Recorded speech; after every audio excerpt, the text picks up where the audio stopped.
this is welcome to the October meeting of the Economic Development Commission.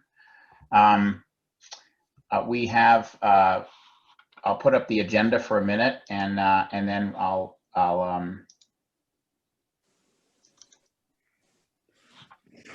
stop sharing for a second.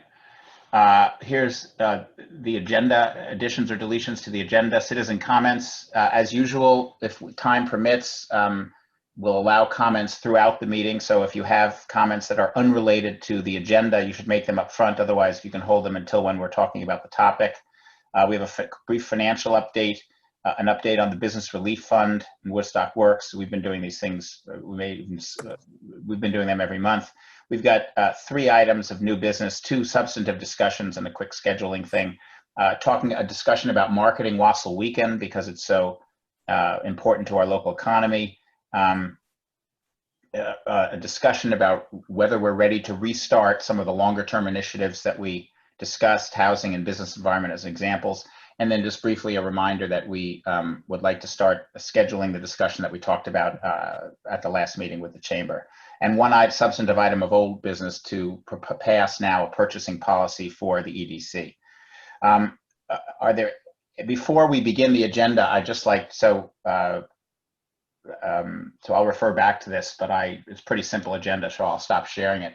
Before we ask if there are any additions or deletions to the agenda, I want to welcome Alita Wilson, who is attending as usual, but now she's attending as a member.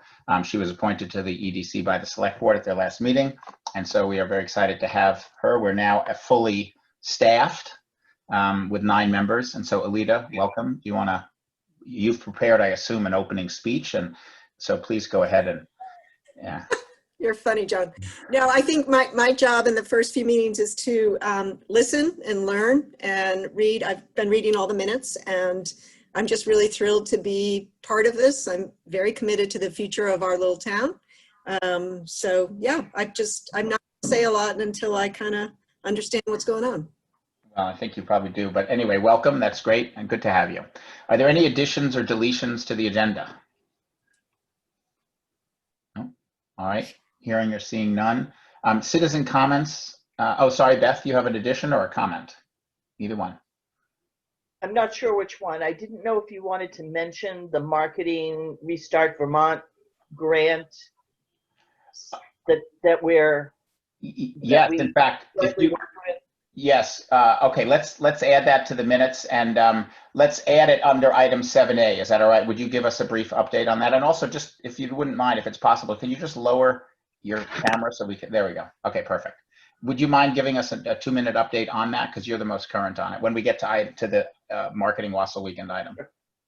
Okay, thanks. Any other additions or deletions to the agenda? No? Okay, hearing none. Are there any citizen comments that relate to other items other than the ones not on the agenda, other than on the agenda? My glasses are a little fuzzy, so I can't see everybody. No? All right, seeing none. Now I can't read the agenda. A financial update. Nothing has changed substantially from our financial position at the last meeting. We still are where we were, which is we have, more than $100,000 in our reserve. The Business Relief Fund has about $45,000 remaining. Well, no, sorry, less than that now. $30,000 remaining in it, roughly. We have not yet gotten information about our revenue for the next quarter. So we're still sort of in a financial holding pattern. Sally, is there anything else you want to add to that? No, I think the balance in the relief fund is more like 40,000. Even after we made the chamber grant? Yeah.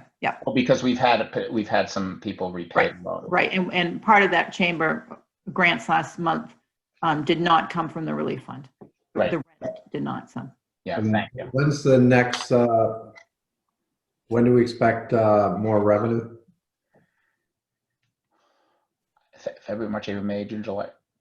It typically would come in, hold on, I'm looking at I think November. Yeah, November is typically the next payment. Good. November for the quarter ending September. I think November 15th. Yeah, October should help a little bit. Yeah, well, if for those of you that weren't or on the call or don't remember, the payment for January, March, April, May, and June was about 20% of what it was the year before. 25%, excuse me. But we think July, August, and September will be a higher percentage. Okay. Any other questions or comments regarding the finances? Okay, update on Business Relief Fund and Woodstock Works. I can dispense with Woodstock Works quickly. There's no update. We frankly haven't found the time yet to sort of reinvigorate it or relaunch it. It's still up and running. Beth, as an aside, when we get to the discussion about the marketing and the passport program, which would be great if you would announce the passport program and the grant, both. It would be, we could talk offline about whether or not the Woodstock Works website could enhance or add to the passport programs. And Sally, there's not much to report on the Business Relief Fund, but could you? No, there isn't anything to report other than the fact that we made the awards to the chamber last month, so the balancing account is about 40,000. Okay. 3 grants have been repaid as of the end of August, I believe. And the only question I have is whether you want to do anything with the outstanding grants and remind folks, you know, if they want to repay them, they can repay them, or if we just sit on it for a while. Yeah, this is your suggestion, Sally, is technically right, is simply a matter of communication, since we don't require, it's just reminding them that they have the option to do it. There's no requirement for them to repay for another, well, for each loan 12 months after, so for another 8 or 9 months for anybody. Does anyone have a point of view that we should or should not communicate to grantees at this time? Jeff, do you want to make a comment? Yeah, just a comment that at least in most of the businesses downtown, the next few months following the summer with foliage and then holiday business, it would be easier to repay those grants than in the spring, when most of the businesses have less funds coming in. So it's probably not a bad idea to remind, if not now, before January 1st, to remind businesses that they might want to repay. Okay, and again, just as a reminder to make sure that we have, the EDC has stated even in our original, this wasn't a sort of a secret, in our original promoting of the program, that if the merchant, if the recipient of the loan was still in financial distress, and we didn't define that, we really left it up to the recipient to determine that. If the person was in financial distress, the business, 12 months later, that the loan would be forgiven. And we have funded this program on the assumption that the loans would be forgiven, which is already proven not to be the case. We've already got 4 people to repay. So just as, this is just as a reminder. All right, so a suggestion be made that, and perhaps Jeff, it sounds like from a cash flow point of view, the best time to ask would be, you know, December 5th or something. Correct. Yeah, so right after our December meeting. Would anyone disagree with that, or? Can I just ask a clarifying question? Go ahead. So I see, looking, you've got grants. When I think of grants, that is money that goes out for which you don't ask people to repay, whereas a loan is something that you're encouraging businesses to pay back. So looking at your financials, where is the difference between the loan versus the grant? These were loans. These were right in our financials. We have not differentiated between those. We've accounted for them, you know, in Excel as a grant. Okay. But the agreement with the recipients was that it was a loan that could be forgiven.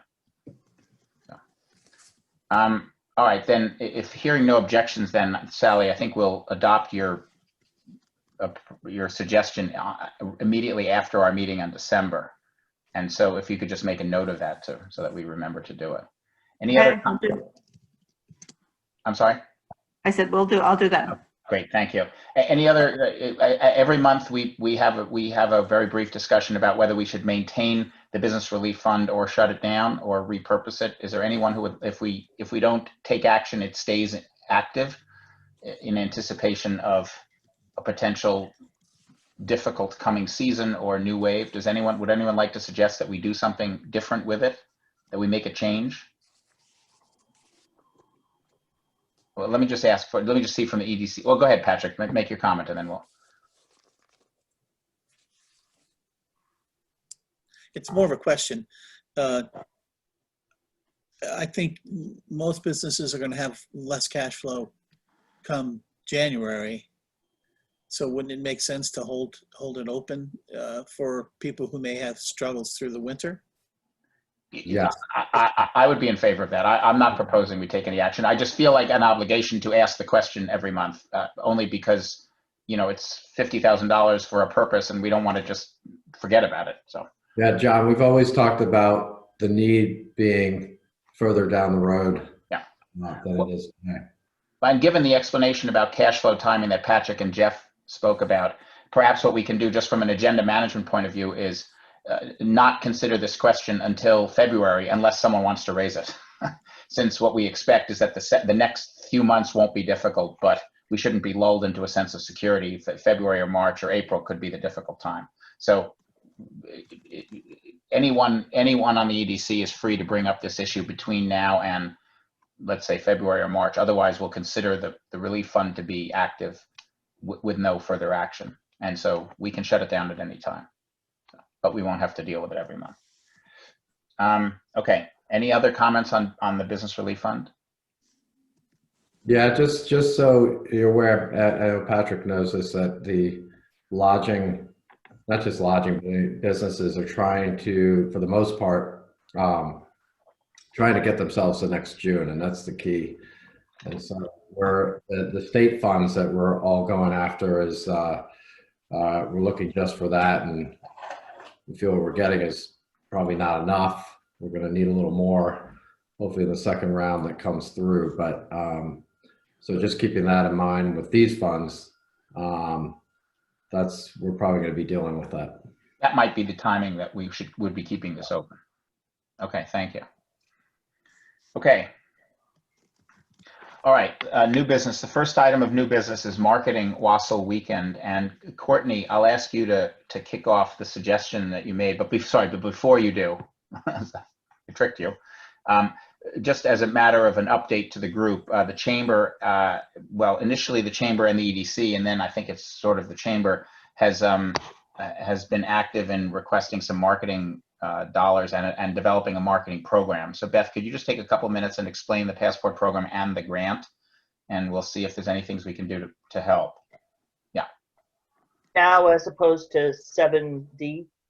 No, so this is 7A. Sorry, I meant as part of 7. Yeah. So Okay. preceding the marketing Wassail Weekend discussion. If you remember from last month or read the minutes, both the EDC applied for a Restart Vermont marketing grant, which was a $10,000 grant to be given to a community to drive people into businesses between September 15th and December 15th.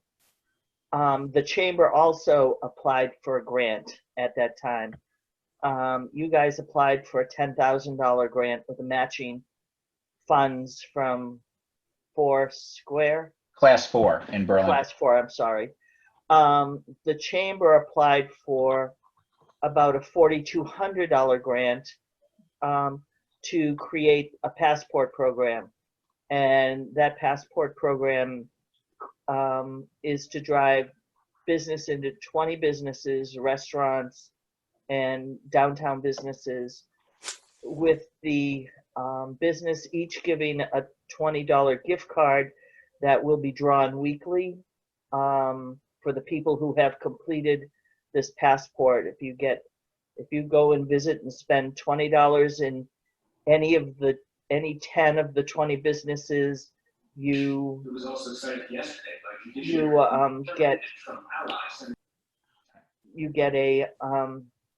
you get entered into the drawing, and we've created Woodstock Euro stickers, and everybody who picks up a passport will get a Euro sticker for their car that says Woodstock, Vermont on it. We got a call a week ago from Gary Holloway from the ACCD to say that the EDC had a program that didn't quite meet their needs, and the chamber had one that met their needs, and the collective also created a grant that didn't meet anybody's needs but the collectives. And so how can the EDC and the chamber work together to create the passport program and pay for anything printed, and a group of $500 gift cards that we're going to purchase from the participating businesses to give to the grand prize winner, and the marketing piece that the EDC created. And so John and I met. I think he's talked to several of you, and I resubmitted the grant on Monday for the total of $10,000. I've heard tangentially that we received the grant, but I don't have an awards letter yet. And what the marketing committee, which Courtney is on, and Isabel and myself and Sally, is going to discuss how we can market, whether it's 7 days. We already have about $2,200 in for the Vermont Standard to market the passport program locally, maybe VPR, 7 days, Vermont Digger, some of the CAX online. And so we have that to do, but that's the essence of the grant. We have about 150 passports at the office ready to be distributed tomorrow to the stores. Hopefully we'll get the balance and the euros tomorrow. So just a couple of quick, thank you, Beth. If I can just make a couple of quick comments about this. First of all, there's no money out of pocket from either the EDC or the chamber for this program. It's being paid for by the state. Sorry, the first comment I should make is, Beth, thank you for creating the passport program. And the proposal that we made is still on the table, but not for a state grant. It's basically to create some video marketing content. We'll come back to it at a later EDC meeting when the marketing committee can consider it. But Class 4 in Burlington has agreed to basically fund half the project if we can come up with the other half. And I just need to engage the marketing committee in considering this when we're going to decide to restart our longer term marketing initiatives. And I think we're going to talk a little bit about that in a minute with Wassel.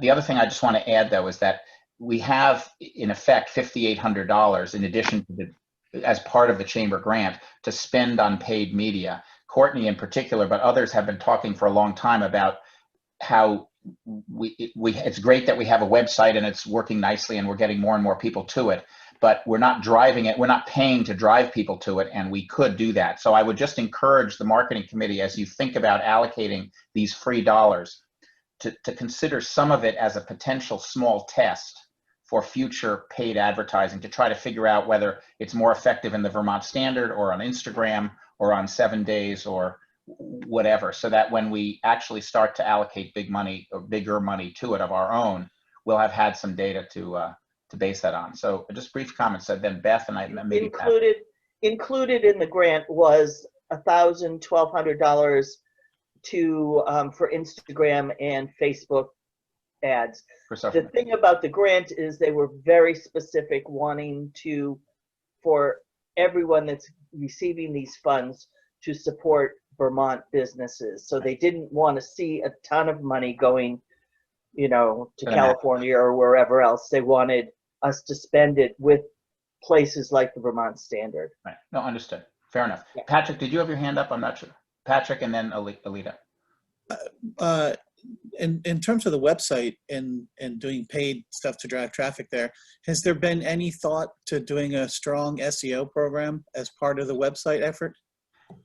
Yes, and Beth, just to kind of, I think we have to look at that grant, because if the ads are supporting a Vermont business or businesses, we should be able to do such as Google ads, such as as Patrick's kind of mentioned, or social media, because it's our pages, it's our platform to drive it, even though it's a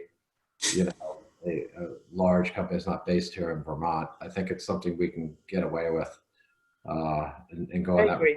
Probably the easiest route for us to go, and I agree. So I think this is a marketing committee discussion. Agreed. I'll get You you off guys of decide what to do. So. Yeah. Alita?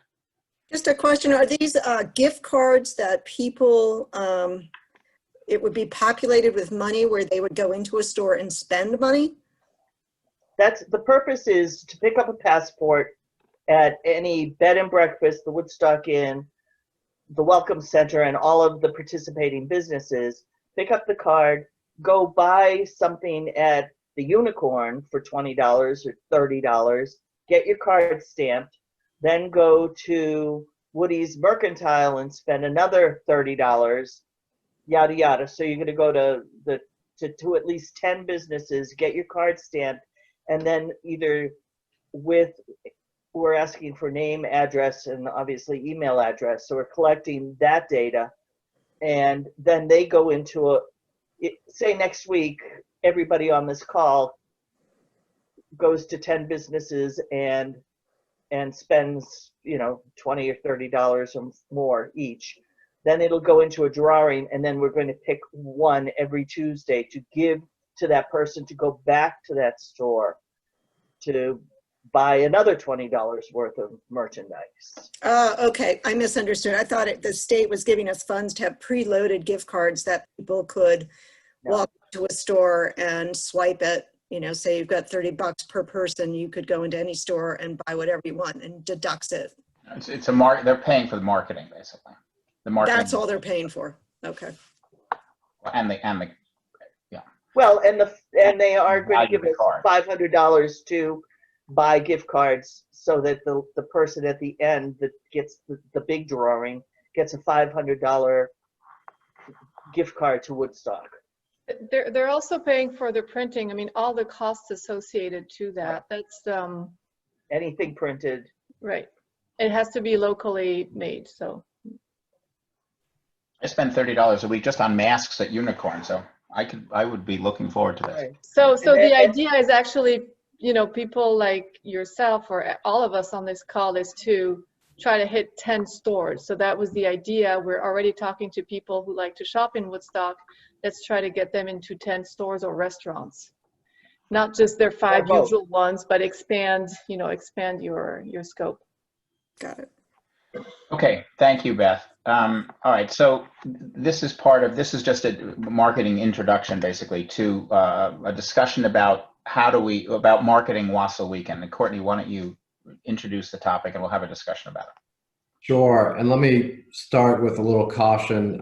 This year, we still are attempting to at least do one of our events, which we feel is the most easiest to do, and we're actually not looking to boost the audience this year. We actually going to try to keep that tame as we can, because we're going to be limiting it naturally, because Pentangle's not doing their event. We're not doing the house tours. All those things just don't make sense.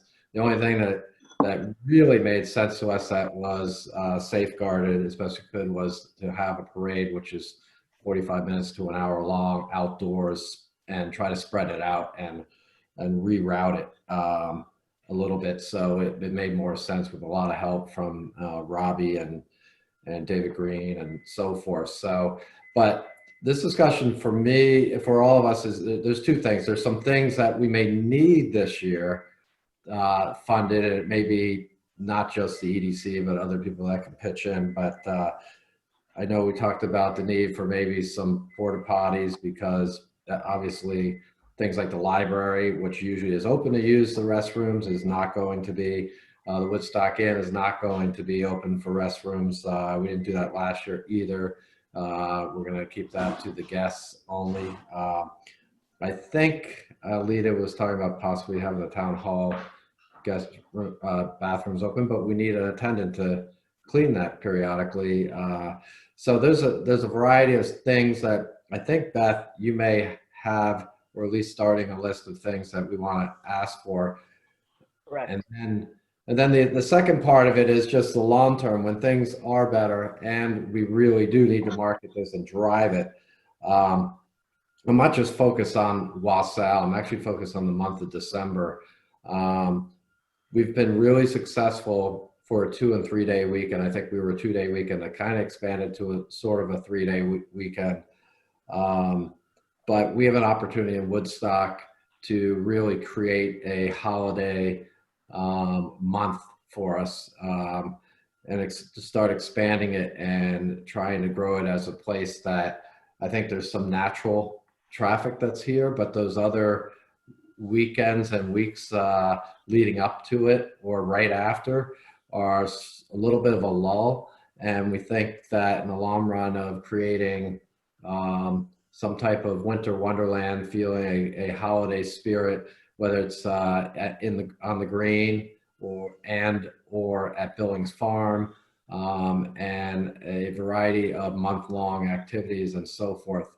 I really believe that is an opportunity for all of us, all of our businesses, to make this the place to go in December to do some of your holiday shopping, but at least get in the spirit of it.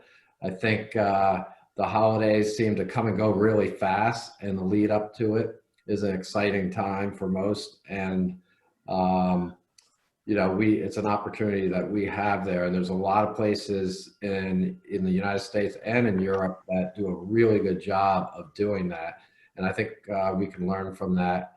John Hollowell has shared a bunch of ideas that he thought. He also comes from Disney, where Disney magically makes Disney World into this holiday place for a month.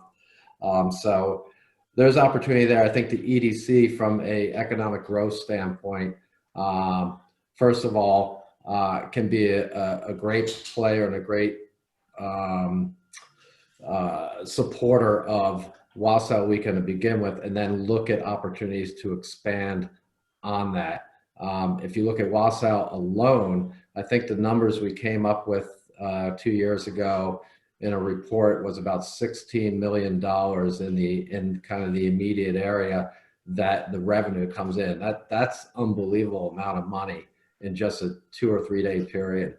Imagine us building that over a longer period of time.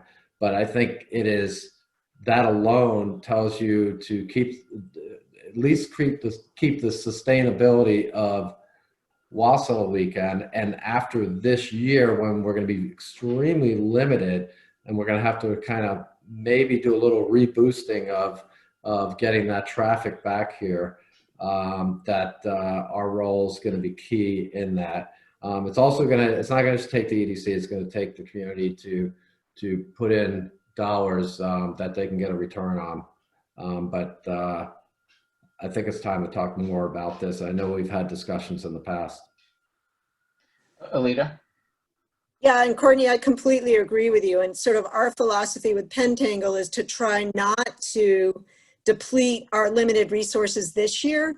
As you guys may remember, we were going to do Elf the Musical and try to create a Wassail week.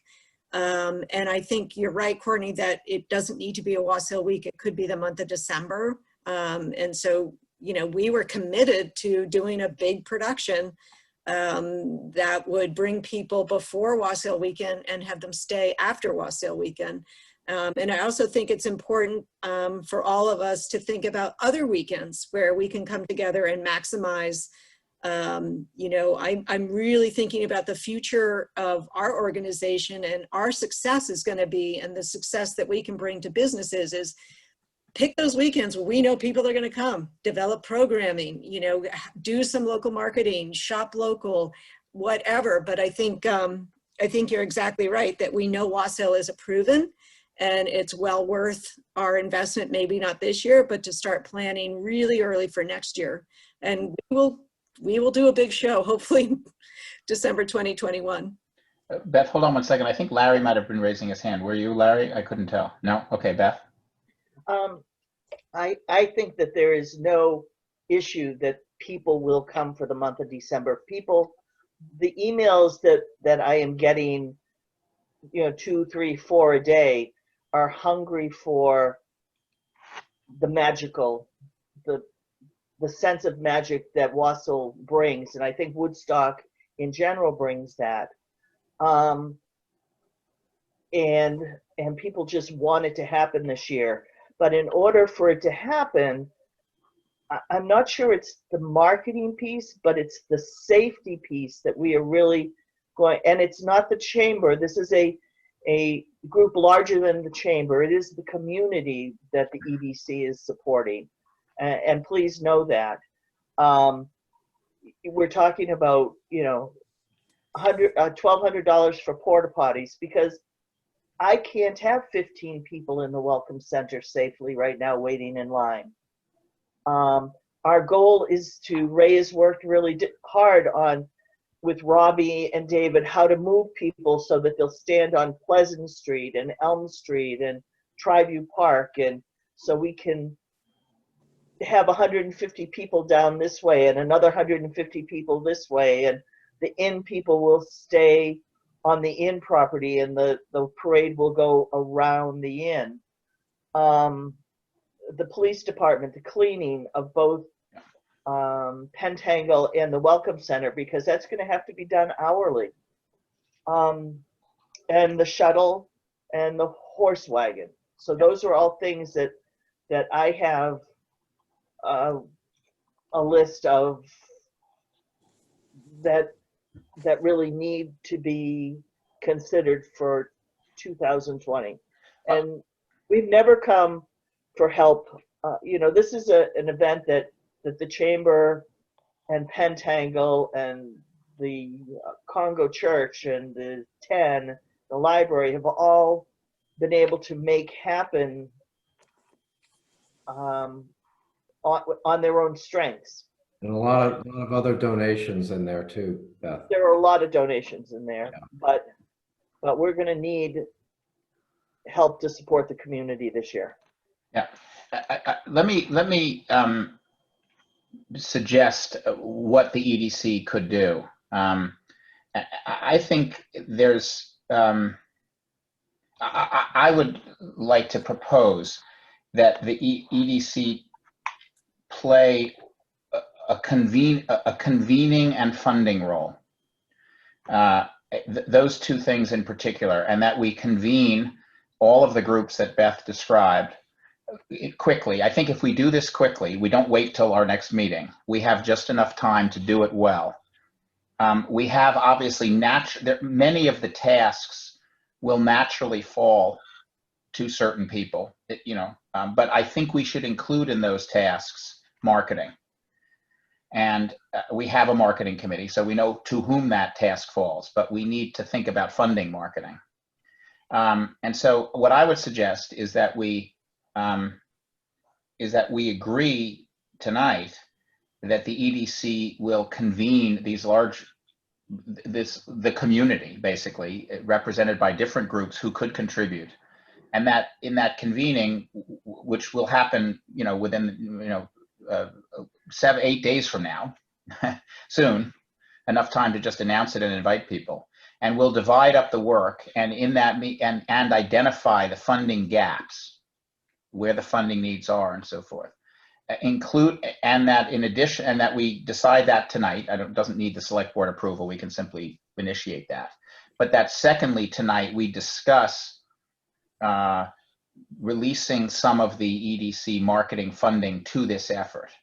I don't know that actually we have to decide on the amount tonight. We might be able to decide on the amount at the next meeting in early November and spend that money in November. If the marketing, Courtney, if you and Beth and Isabel think that that's sufficient timing. Let me just remind people about the funding status.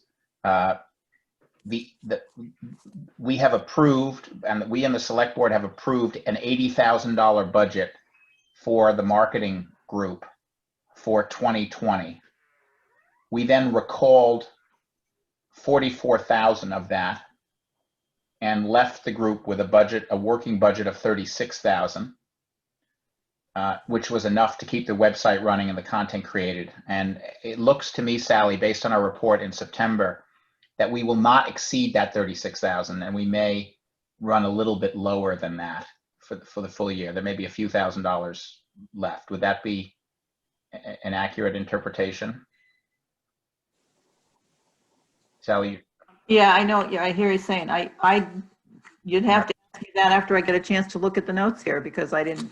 Okay. Sorry, I'm putting you on the spot there, but I'm looking at as of September 1, we had spent 21,000. Yeah, yeah. And so I don't think so. So the question is, I think we could, if we chose, and the marketing committee came back to us and said, based on that convening of the community, we think we need $22,000. Half of the remaining 44 that's been held back. We need $22,000, and here's how we would spend it. I think it would be well worth it. I think the payback for that, we would not be exceeding our budget. We haven't done this in the past, but making sure that Wausau is as strong as it can be this year and that we don't erode it for future years is probably a pretty good investment, would be my opinion. If Courtney and if anyone who's on the marketing committee on this call could opine as to whether or not we could make that decision at our next meeting, having prepared a proposal between now and then for specific spending, then we don't need to do anything now. We can do it then if that's not too late. So Isabel first and then Beth, and if Courtney disappeared or. So I have a question. I want to know, I want to make sure I understood correctly. You want to allocate more funds than you usually do to marketing Wausau, correct? I don't want to say, well, then we usually do. I want to allocate funds to marketing Wausau. Okay. I'm wondering, and this is probably a question for, I'm just wondering if this is the right time to bring as many people as we can into town versus using this year as a selling point for next year's Wausau. Yeah, when like people suggested on this call, we could make it last almost a whole month when all, hotels and restaurants will be open at 100%. And I think maybe we want to allocate more funds to making sure that this Wausau is super secure. And, we talked, let's have twice as many porta potties as we thought. Let's have all this social distancing so that this Wausau is a complete success and doesn't turn into a COVID hotspot, for example, which is things that we had talked about. Sorry, let me just clarify what I was saying. I was using Wausau much too loosely. When every time I said Wausau, I should have meant the month of December, including but not limited to Wausau. And the purpose of it could very well be exactly what you said. I would support any. Remember my first words. The first part was, no, I agree with you, Isabella. It's more about communicating the safety of it, and we probably have to communicate the things that are happening, things that are not happening, in one way or another. I think you're correct. There are what Beth's trying to say is some of those dollars may have to be shifted to be used for safety needs as opposed to trying to get more people here. Right. So, and I think we all kind of agree. Even the Wausau committee was apprehensive. We even have a deadline date in case things get worse in some way, shape, or form that we would even not do the parade. But I think the one thing we felt that was the safest thing we could do. It was the one thing that people really needed to see to keep the brand of Wausau going. And at the same time, it's outdoors. You can spread people out. It's a very short period of time, and then people disperse to where they go. You're not gonna have a bonfire everybody goes to go sing party. You're not gonna have 400 people at Pentangle. You're not gonna have people going through other people's houses. People are gonna be staying in their lodging place wherever they are, all around the region. So, and I probably not gonna see the numbers we normally see. Beth? And I also wanted to say that maybe we could invite you to the meeting that we have been having for the last 4 or 5 weeks on Wednesday at 3:30. Oh. So the committee, the group of people, Alita, Angela, the library, the chamber people, Jeff Billings. Billings Farm, everybody that's kind of involved, meet at 3:30 on Wednesday afternoon. Oh, all right, fine. So the convening is already happening. That's fine. Then Right. Yeah. And Robbie, David Green, you know, people that we need there are already convening. So we'd love to have you. All right, well then let me just get a sense from the members of the EDC only now. You know, if we were to, if, you know, we've held back the $44,000 of the 80,000 for marketing in 2020 because we have that money available. Obviously, if we don't spend it this year, we can spend it next year. So we don't, it's not free money by any means. Whether it's for communicating the month of December activities, communicating their safety, communicating their existence, or whether it is in fact spending to make those, to help make those events safe, you know, marketing or actually supporting the programming. How do people in the EDC feel about devoting, you know, a good chunk, I don't want to say what, you know, half of this 44,000, if it came to that, to supporting the success of a December program in Woodstock? Let me just go around on my screen. Julia, first, go ahead. Yeah, I mean, I come at this from some distance in that my livelihood does not depend at all on tourism. So cheers, take that with a grain of whatever it is. But, and you know, and I've been leery of the amount of tourists that have been coming into Woodstock in the middle of a pandemic. So I am all for anything safety oriented. To me, you know, Isabel's point was very, very well taken on my end, and makes me feel better about anyone coming to town. But, you know, I get freaked out by the license plates that I see everywhere, all day, every day. I avoid downtown because of it. So, you know, there's a cost to, you know, attracting tourists at this moment in time does levy a cost to some locals, at least. And so I think anything that can help bridge that gap is worth it. Okay. All right, good point. Mika, you're next on my screen, left to right. Do you have any view about this, whether it's marketing to make people aware, marketing the safety, making the safety happen, or none of the above if you're opposed to it?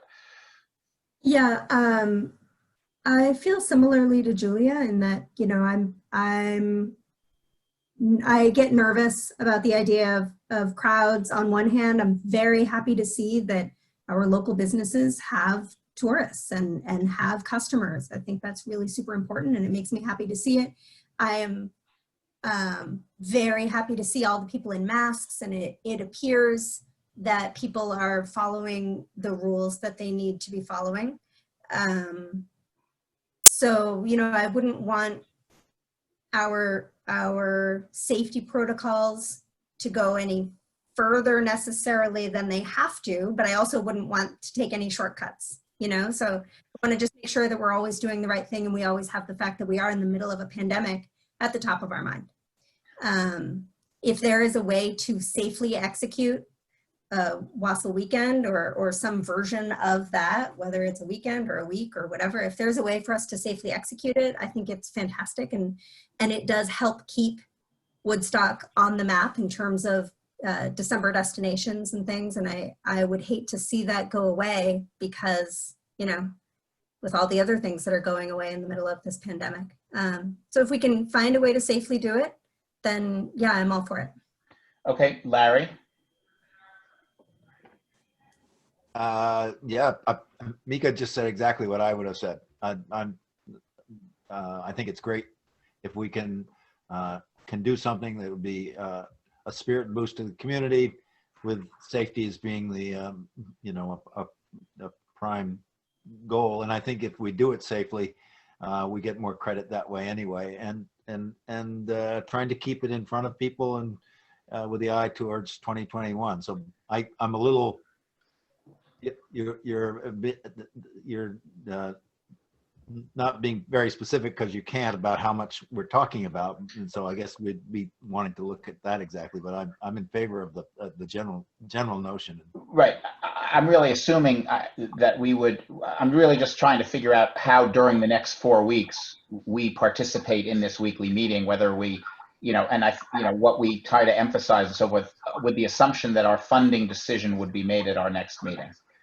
So basically, you're basically asking, would in my case, would I be open to the idea of releasing some of this $44,000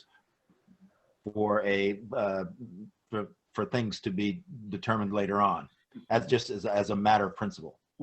Correct. And that at our next meeting, the things to be determined will be determined, and we'll put it in front of the EDC, and you can all each decide whether they are the kinds of things you would be comfortable with. But I just want to know whether we can go into the month participating by saying we could be a funding source, because I think that to make December a successful month, it's going to require more funding than it has in the past, to Beth's earlier point. And I think we're the source for that. And it is economic development. So okay, Alita, do you want to chime in? Oh, you're muted, Alita.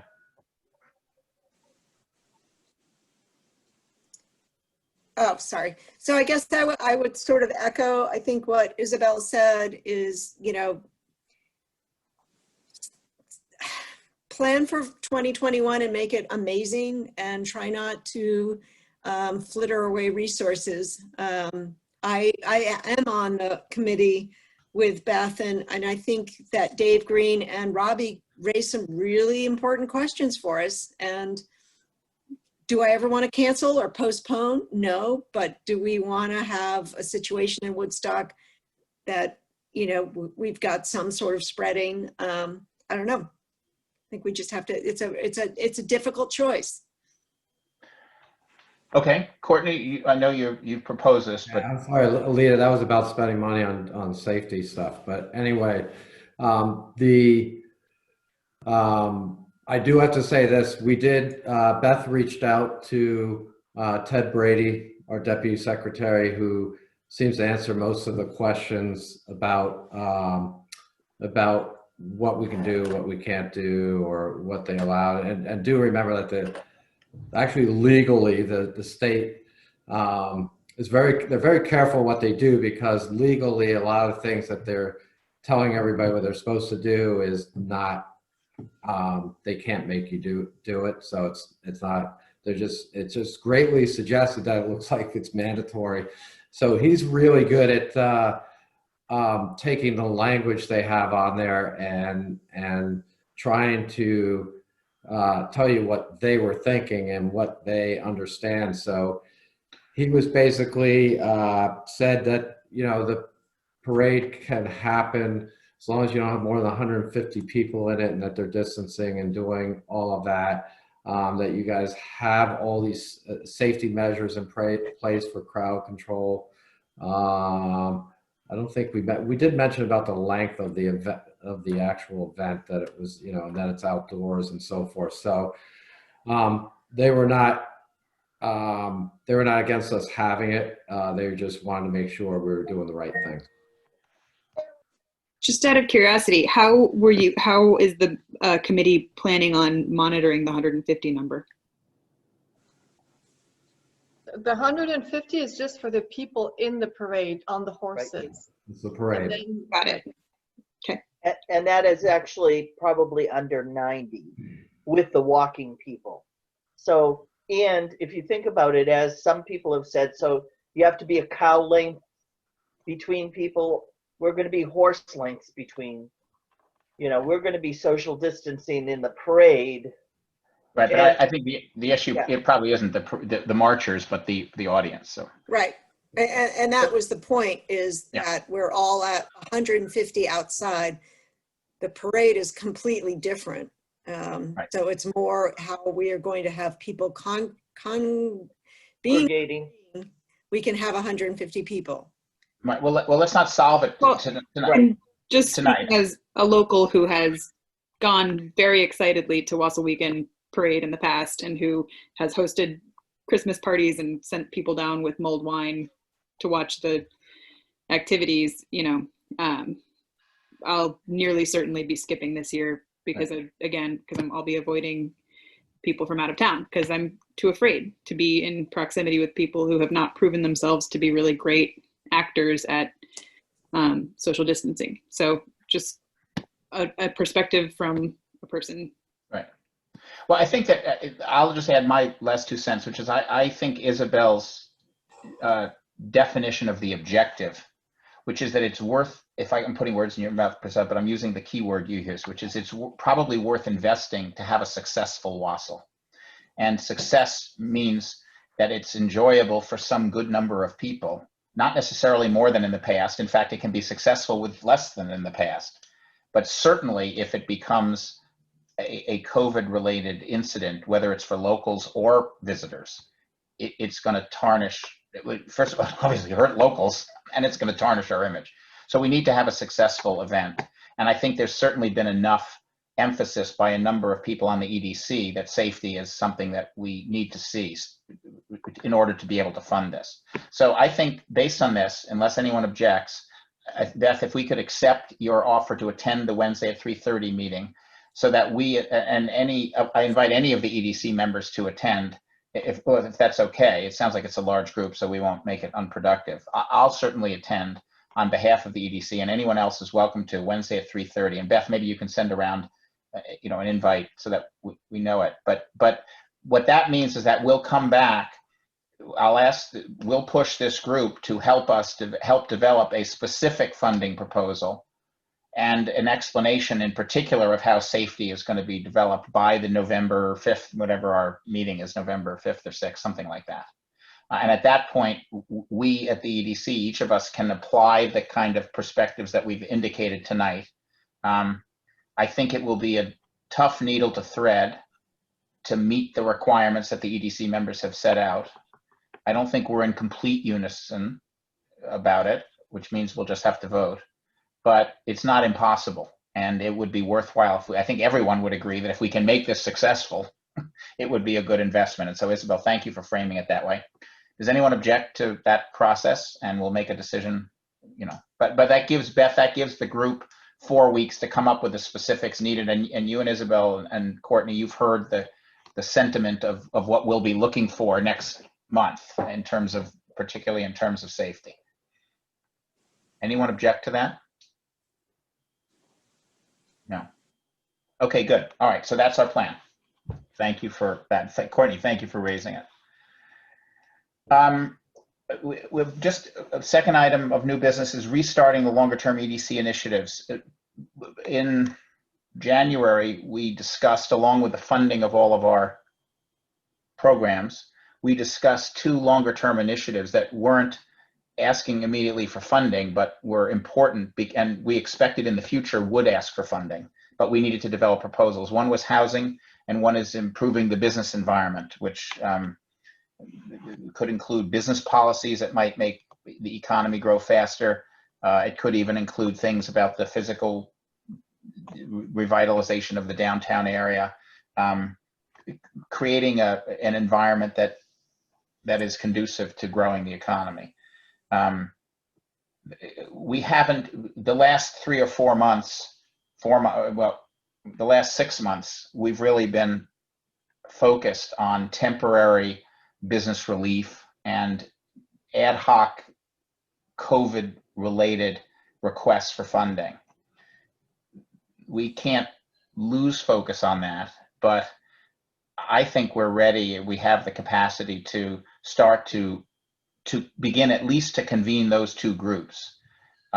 Unfortunately, Charlie Kimball, who was a member of the EDC at the time we started them and now is no longer, had made some progress in getting a smaller group of people to commit to being part of a housing group, to think about how could we expand the supply of housing, which will grow the economy.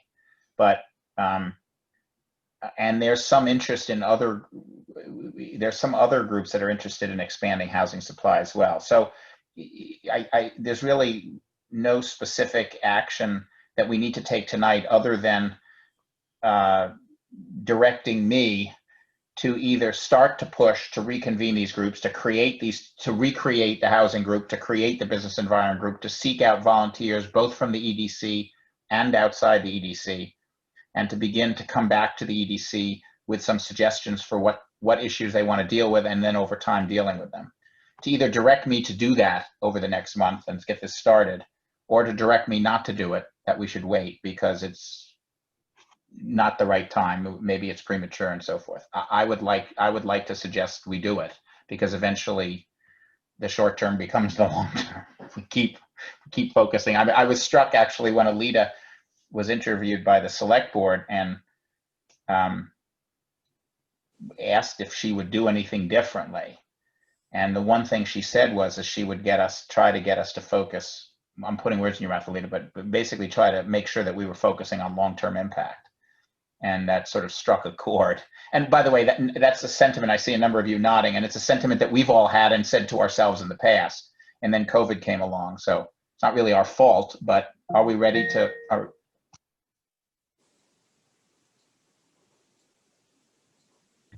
sorry, I have these announcements that appear on a speaker system in our house, which I'm sparing you from. Has to do with dinner being ready. So does anyone object to, if I can put my thumb on the scale slightly of, I'd like to move ahead. Does anyone object to that? If you don't, then I will reach out to each of you. Just a reminder, we talked about the fact that not everyone on the EDC has to participate in every committee. Some of you have the time to join this meeting and others have the time to do this plus. So if you're interested, you can, but if you want to say no, that's okay too. Anyone have any objection with me proceeding to restart these? I see most people are saying it's fine. Great. Let me suggest that there's a lot to talk about in the substance of both the housing and the business environment, but let me suggest that we not talk about it until we have a group of people ready to come to the meeting and say, we've committed to study these issues. Here are the kinds of things we think we should be talking about. What input does the EDC have as we get started? And I don't know if that will be next month or the month after, but it will be soon. So, okay, any comments or questions about that? I might just add 2 cents here. Given the time of year, the pandemic, the upcoming holidays, all the things, there might be a better chance of getting people to kind of sign on board for that if we push it back past the holidays before we start any more larger projects. Fair enough. And in fact, good suggestion. And in fact, if I start now to create these groups and ask people, no, it's okay, man. Sorry. Thanks. That was the announcement. I'll take it. I'll take some of that. Yep, right here. You want to send her over here? No, that food is mine. If I start now, Mika, we will in fact end up starting in January, February with real time commitments. It just takes a while to. So well, let's make sure that we don't move too fast. I think that you'll all endure that. But okay, fair point. And the idea would be launching in January for real work. But maybe we can sort of set the agenda between now and the end of the year. And I'll make that the sort of the objective. Any other comments about this? No? Okay.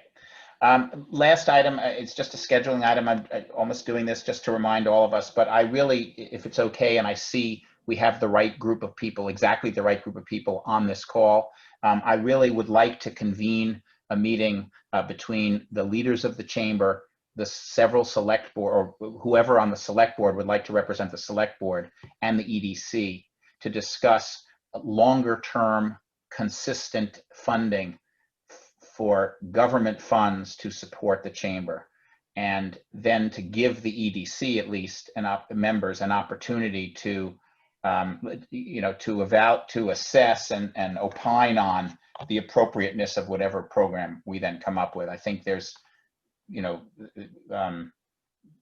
I think some members of the EDC have some questions about how appropriate it is for the EDC or the town to be funding the chamber.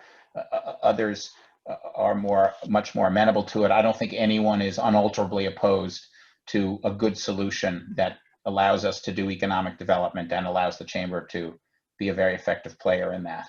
And I think we would all like to get out of the mode of ad hoc requests that provide no security and long-term planning ability for the chamber and create a lot of work and discussion and debate among both the select board and the EDC. So can I specifically, are there anyone, Mary, I see you're here representing, I mean, you're here and you're on the select board. Isabel and Ray, you're here, Beth, and my colleagues on the EDC. Is anyone, I'd like to convene that meeting between now and the next time, and I'll reach out to do that. Anybody object to that or have any comments or guidance that you'd like to add? Well, let me first ask the EDC members. Any guidance for that other than, now obviously we're going to come back to the EDC and to the select board with whatever the discussions yield. It'll have to be approved. It's just a very healthy discussion. I think, any support of that is right in the realm of what we're supposed to be doing if it fits the bill. So something we need to consider. Any other comments?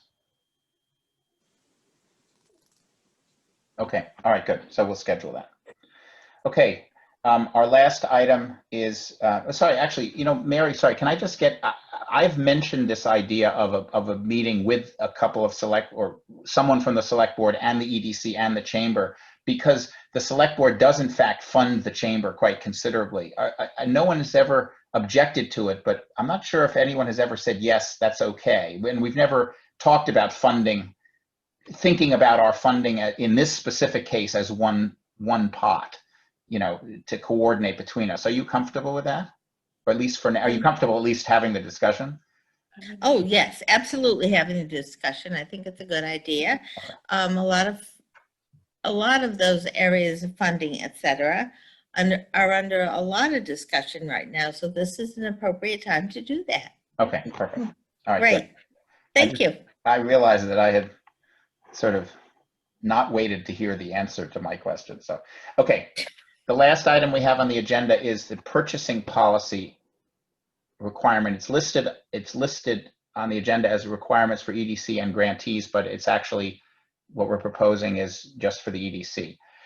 And Larry, I'll ask you to, in a minute, actually, I'll just ask you to summarize the policy, just the policy that we're proposing, if that's all right. I'll give the sort of the background, and then could you summarize the policy that we're proposing? Because we're going to ask for, we have a specific proposal. Larry's will make a motion that we adopt a particular policy.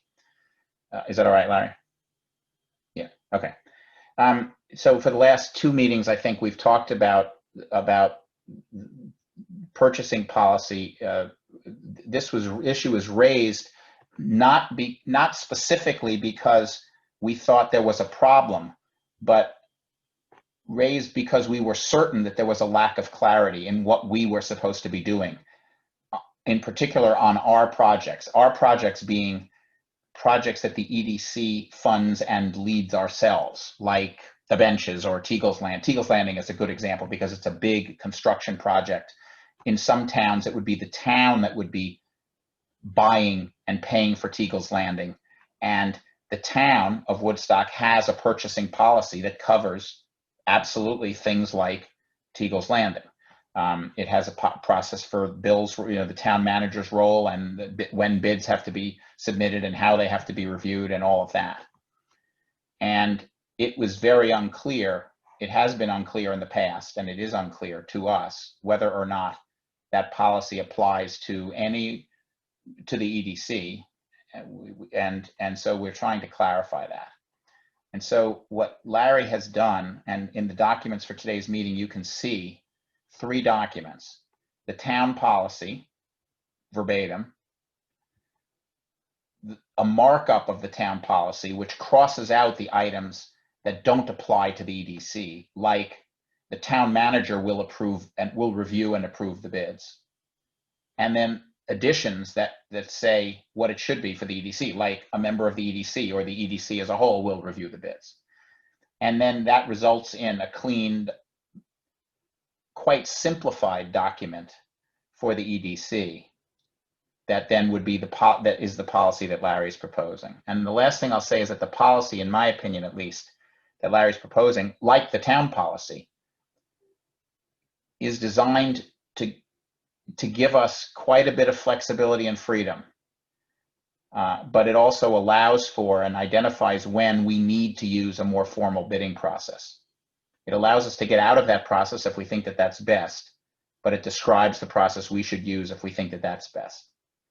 And so I encourage us to consider this and to pass it for all EDC-led projects going forward, and not for grantees at this point. Just simply for the projects that we fund. And it's not it's not Teagle's Landing. It's all projects that we would fund for the EDC. So Larry, if I think I've said that correctly, can you just identify the major requirements for this policy? And if you want, I can put up, would you like me to screen share and put up the policy so you can point to it, or would you rather not? That doesn't matter to me. Okay, I'll leave it off. Go ahead. Well, I guess the thing I'd emphasize is that we haven't taken anything substantive out of this.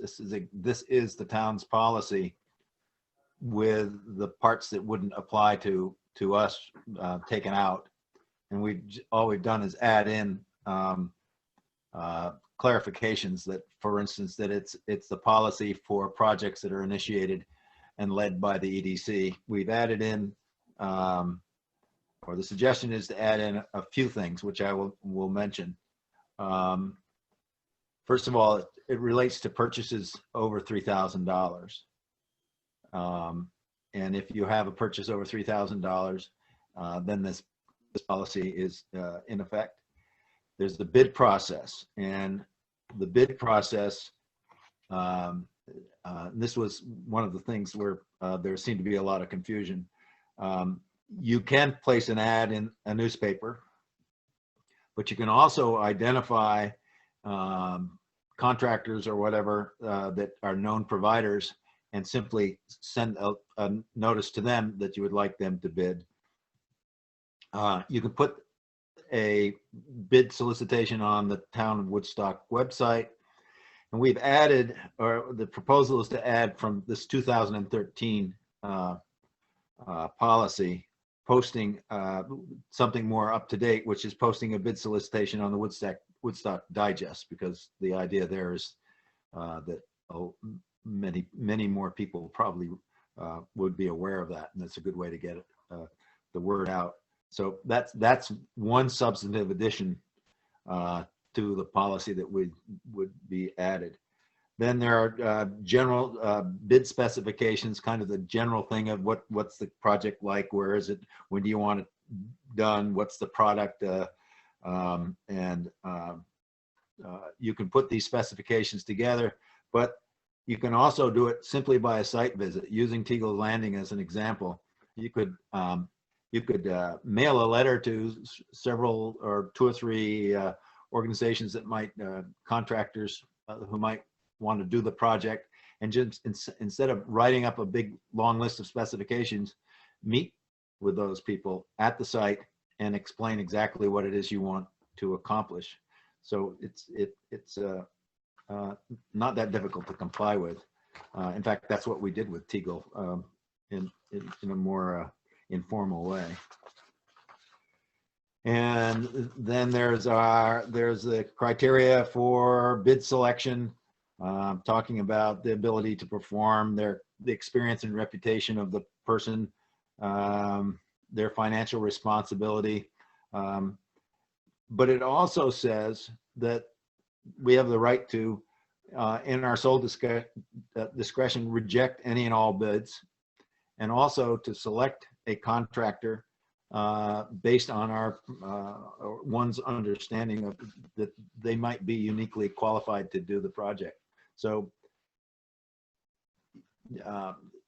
I guess the idea there is that you don't have to have 3 bidders. You can have only 1 bid, as long as you've made it apparent that we're looking for bids, and you can select somebody based on the reputation of that contractor or service provider, and that suffices. And then we can bid the whole process. We can actually waive the bid process if it says if the EDC determines that a particular manufacturer of a product or contractor or service provider is superior to its competitors it may waive the bid process and authorize the purchase from the sole source. That's in the town's policy. That's in our policy. You can see that it's not a terribly rigorous standard if you know who you're dealing with. And then a total exception from the bid process is for professional services. The town's policy, which would be part of ours, is those are providers who are characterized by a high degree of professional judgment and discretion, including legal, financial, auditing, engineering, risk management, and insurance services. I have suggested to add in design because that would be consistent with that type of thing. And that would be like architectural design or landscape design, that kind of thing. In that instance, you don't even need to use the bidding process. I think the best value to this is that it is what you talked about, John, which is there was a lot of lack of clarity. There was thoughts that you had to advertise in newspapers. There wasn't a clarity as whether it was $3,000 or $5,000 limit. There was a thought that you had to get at least 3 bids, et cetera, et cetera. So I think the big value of this is that there's now clarity is exactly what's required. Didn't go into questioning any of the provisions that the town policy had because it's been their policy, and we thought that it would be right for us to simply use the exact same terminology that they did. Yeah.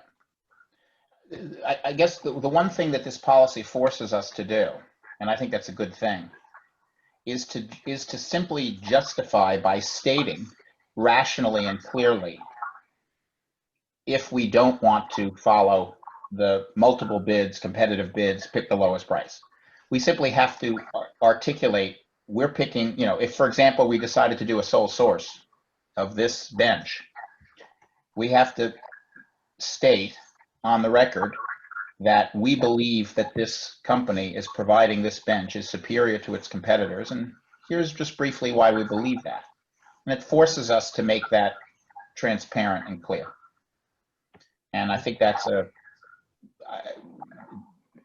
good thing, and it's not onerous, and it ensures that the town gets good value for its money. So, all right. So, are there any questions? So, I think I'd like to have first a motion to adopt this policy for all EDC-led projects, and then have a discussion about it, and then take a vote.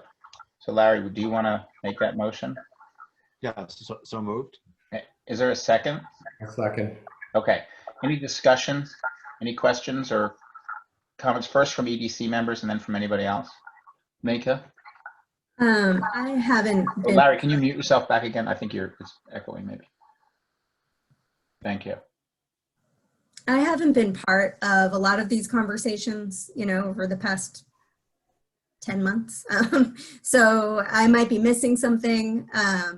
I struggle a little bit, and if I'm understanding correctly, what I'm hearing you say is that the town policy is that we don't have to collect bids. And so the EDC is just asking or wondering whether or not we should adopt the town policy.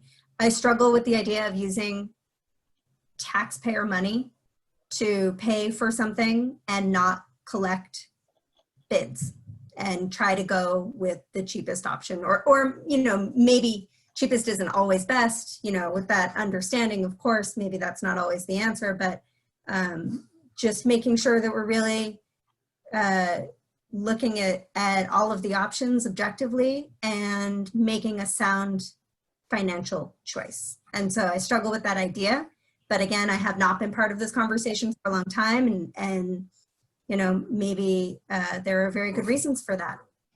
That's just my peanut gallery.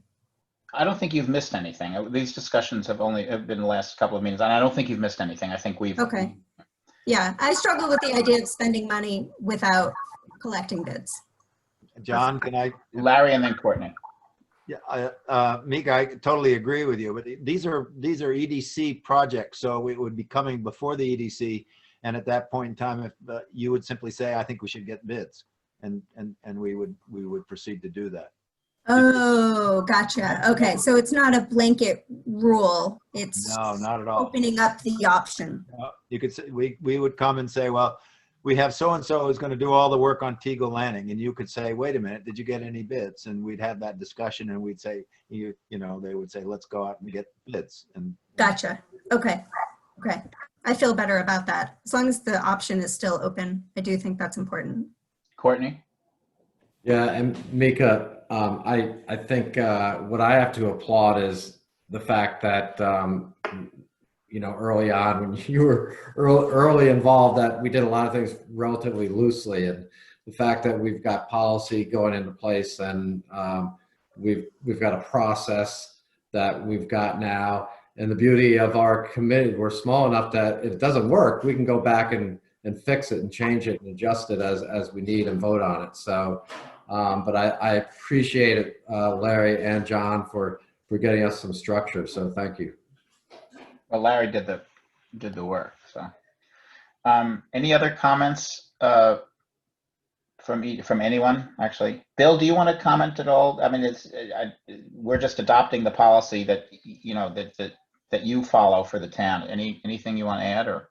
Well, and I think, just to be clear, I think I don't have the policy in front of me, but I think we do require bids over $3,000, if I'm not mistaken. I think that's except for the professional services. So just to clarify that, again, I don't have the purchasing policy in front of me, and there are some exceptions there for like sole source or I think emergency situations. Well, and it's right, and it's the exception for sole source is a pretty big exception. The policy is basically that we have to have bids except when we decide for good reason not to have them. Right. I mean, but I think it's a good idea for you, not to tell you how to run your shop, but I think it's always I think it's a pretty good policy. Of course, everything can always be tweaked a little bit, but I think that's a good idea. So. Okay, I think just being consistent with with the town's policy, it is the town's money. Right. And exactly. the select board has to approve it. So actually, yeah. So okay. Any other comments for anybody on this before we vote? Okay, if it's unanimous, then we don't have to do a roll call vote. It doesn't have to be unanimous. I'm just reminding us of the process. All in favor? Can you raise your hand so I can see it on the screen? All in favor? Alita has to vote. Alita, you might be opposed. I'm just waiting for Alita to unmute herself. You're in favor, Alita? Yep. Okay. Any opposed? I don't think so. Okay. So the motion passes and the policy is adopted. Great.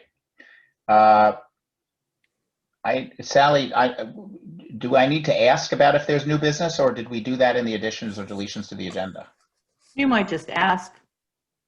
Okay, I might. I'm so hungry. Okay, is there any new business?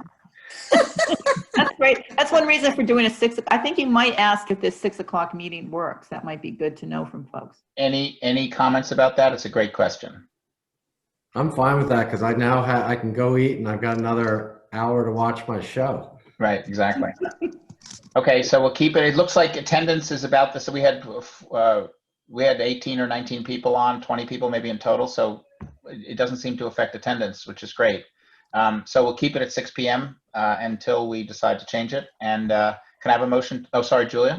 Yeah, and I just wanted to tell everyone that either November or December will be my last meeting. I'm going to step off from my role as the EDC on the EDC a little early. It's just like a couple months before my term, I guess, is up because I am expecting twins in January. So I imagine I'm going to have my hands full with 3 children under 2 years of age. It was. Congratulations, and well, thank you. Well, we'll honor your service when when the time comes. But well understood. So, congratulations. Oh, Kareem. Yeah, I just want to know what show does Courtney watch? I'm watching Queen of the South right now. Okay. All right. If there's no other business, can I have a motion to adjourn? Moved. Julia. Okay. Is there a second? I'll second. Seconded. All in favor? Aye. Any Aye. opposed? All right, 7:24. Thanks, everybody. Thank Thank you. you, John. Yeah, bye-bye. Thanks.